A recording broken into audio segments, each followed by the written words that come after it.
June 5th, Saturday, Holliston, Massachusetts. Look at this. I'm at the home of Kim Balkus, and this was greeting me. And look at all these wonderful people that are here, I should say. Hi. And, you know, there is always that one very important question. What's really important? Mutation matter. How'd you all know that answer? That's awesome. Thank you so much. Hi, so here I am in Hope, Rhode Island, day 17 of the Journey of Hope, and sitting next to me is Jen Bianco, a patient that was diagnosed less than 8 months ago. And we're having a great conversation, at least I think so. And I've been sharing information about the foundation, about different pieces of information that are available to patients and caregivers. And so now that we're in Hope, the question, as you all know, the question I like to ask is, what does it mean to you to live in hope? So I'm going to turn it over to Jen now. Before I do that, I need to tell you that Jen is married and has 2 twins that are 8 years old. That in itself is a great story. So I'm going to turn it over to her now. Here we go. Hi everyone. Like Dave mentioned, I live in Hope on the other side of Situate, Rhode Island. So it's a little town in Rhode Island here. I do live with my husband and my 8-year-old twins, they're amazingly rambunctious and, you know, ready to move on to 3rd grade for next year. Same as my grandson, going to 3rd grade. Yes, ready to move on. And ready for summer, everything. So I think what it means for me to live in hope, I didn't necessarily know what it meant before my journey. And as, you know, just growing up and being, you know, finding myself in life, in my career, in my family, I've always been super high energy, super energetic, just always on the go. You know, what's next? How can we prepare for tomorrow, the next day, the next week, you know, next month? What are we planning? What are we doing? What are we this? What are we that?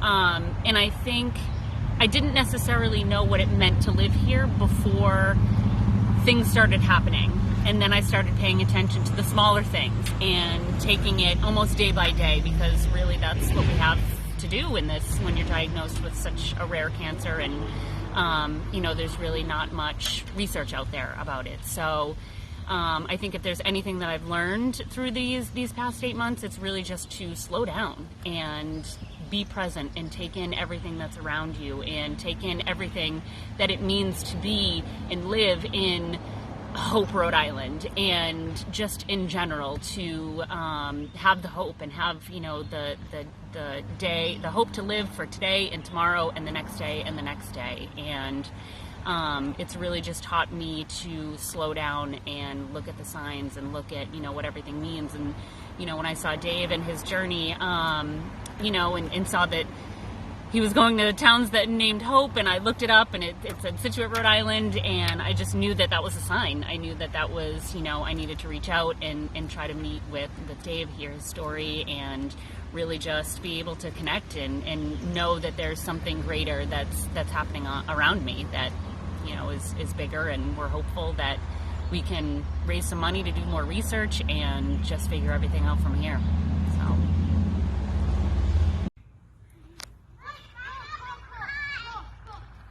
Okay, I think they spy Papa coming. I hear the car. There he is.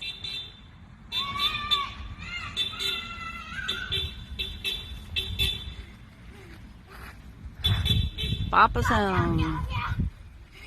17 days later.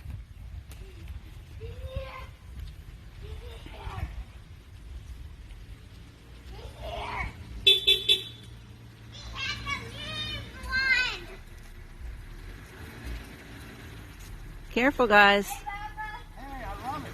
Welcome home. Yeah, man. Then we get to your car. Oh my gosh, what's going on?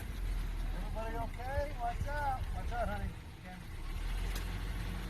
Can I park right here? That's good. Cool.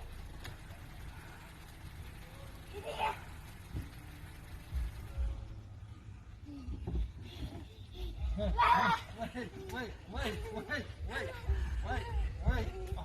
Careful, careful, careful. Oh, that's the best. Good job. Hey.